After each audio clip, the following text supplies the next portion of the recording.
ഇന്നൊരു healthy lunch box റെസിപ്പിയാണ്. Millet ബിരിയാണിയാണ് മഷ്റൂം വെച്ചിട്ട്. അതിന് വേണ്ടി നമുക്ക് ആദ്യം കുക്കറിലേക്ക് 1 ടീസ്പൂൺ നെയ്യ് ആഡ് ചെയ്ത് കൊടുക്കാം. ഹോൾ സ്പൈസസ് ആയിട്ട് പട്ട, ഗ്രാമ്പൂ, ഏലക്ക, സർവ്വസുഗന്ധി എല്ലാം കൂടെ ഇട്ട് സോട്ട് ചെയ്തതിന് ശേഷം നമുക്കൊരു 2 രമ്പയുടെ ഇലയും കൂടെ ആഡ് ചെയ്ത് കൊടുക്കാം. പിന്നെ ഒരു 2 ടേബിൾ സ്പൂൺ സബോള അരിഞ്ഞതും കൂടെ ആഡ് ചെയ്ത് നമുക്കൊന്ന് സോട്ട് ചെയ്തെടുക്കാം. സബോള സോട്ടായതിനു ശേഷം നമുക്ക് മില്ലറ്റ് ആഡ് ചെയ്ത് കൊടുക്കാം. 1 കപ്പ് മില്ലറ്റ് ആണ് ആഡ് ചെയ്ത് കൊടുക്കുന്നത്. കഴുകി വൃത്തിയാക്കി വെച്ച മില്ലറ്റ് ആഡ് ചെയ്ത് കൊടുക്കാം. അതിനകത്തേക്ക് നമുക്ക് കുറച്ച് മഞ്ഞൾപ്പൊടി ആഡ് ചെയ്ത് കൊടുക്കാം. അതിനുശേഷം നമ്മൾ 1.5 കപ്പ് വെള്ളമാണ് ആഡ് ചെയ്തത്. 1 കപ്പ് മില്ലറ്റിന് 1.5 കപ്പ് വെള്ളമാണ് ആഡ് ചെയ്യുന്നത്. ആവശ്യത്തിന് ഉപ്പും ഹൈ ഫ്ലെയിമിലിട്ട് ഒരു വിസിലടിച്ച് കഴിഞ്ഞാൽ മില്ലറ്റ് റെഡിയാവും. ഈ സമയത്ത് നമുക്ക് മഷ്റൂം മസാല ഉണ്ടാക്കാം. അതിന് വേണ്ടി കുറച്ച് വെളിച്ചെണ്ണ ഒഴിച്ചു കൊടുക്കാം. രംബ ലീവ്സ് ഇടാം. 2 സബോള അരിഞ്ഞതും കൂടെ ആഡ് ചെയ്ത് നല്ലപോലെ സോട്ടയാക്കാം.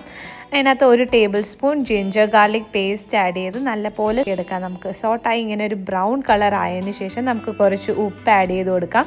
മഞ്ഞൾപ്പൊടി ഒരു 1/2 teaspoon, 1 teaspoon red chilli powder, 1/2 teaspoon coriander powder, 1 teaspoon pepper powder, കുറച്ച് ഗരം മസാല ഒരു 1/2 ടീസ്പൂണും കൂടെ ആഡ് ചെയ്ത് നമുക്കൊന്ന് സോട്ട് ചെയ്ത് പച്ചമണം മാറാം. അതിനുശേഷം നമുക്ക് അരിഞ്ഞു വെച്ചേക്കുന്ന മഷ്റൂം ആഡ് ചെയ്യാം. മഷ്റൂം ഏകദേശം 200 ഗ്രാംസ് ഉണ്ട്. അതൊന്ന് സോട്ട് ചെയ്ത് നമുക്കന്ന് അടച്ചിട്ട് വേവിച്ചെടുക്കാം. അടച്ചിട്ട് വേവിച്ചതിന് ശേഷം നമുക്ക് മല്ലിയിലയും പുതിനയിലയും ആഡ് ചെയ്യാം. എൻ്റെ കയ്യിൽ മല്ലിയില മാത്രമേ ഉണ്ടായിരുന്നുള്ളൂ, അതാണ് മല്ലിയിലയാണ് ആഡ് ചെയ്യുന്നത്. വേവിച്ച് വെച്ച മില്ലറ്റിലേക്ക് നമുക്ക് ഈ മഷ്റൂമിൻ്റെ ആ മസാല കൂടെ ആഡ് ചെയ്ത് മിക്സ് ചെയ്ത് കഴിഞ്ഞാൽ നമ്മുടെ മഷ്റൂം ബിരിയാണി റെഡിയായും. അപ്പോൾ ഈസി ആയിട്ട് വെയിറ്റ് ലോസും ഡയബറ്റീസ് ഒക്കെ കൺട്രോൾ ചെയ്യുന്നവർക്ക് ലഞ്ച് ബോക്സ് റെസിപ്പി ആയിട്ട് കൊണ്ടുപോകാൻ പറ്റുന്ന ഒരു ഈസി റെസിപ്പിയാണ്. എല്ലാവരും ട്രൈ ചെയ്ത് നോക്കിക്കോ. ഇത് നമുക്ക് വേണമെങ്കിൽ ബസ്മതി റൈസിൽ ചെയ്യാവുന്നതാണ്. നല്ല ടേസ്റ്റാണ്. ഇതിൻ്റെ കൂടെ കഴിക്കാനായിട്ട് തൈരിൽ ഉണ്ടാക്കുന്ന സാലഡാണ് ഏറ്റവും നല്ലത്. പിന്നെ ഒരു കുഞ്ഞ് നാരങ്ങാച്ചാറ്.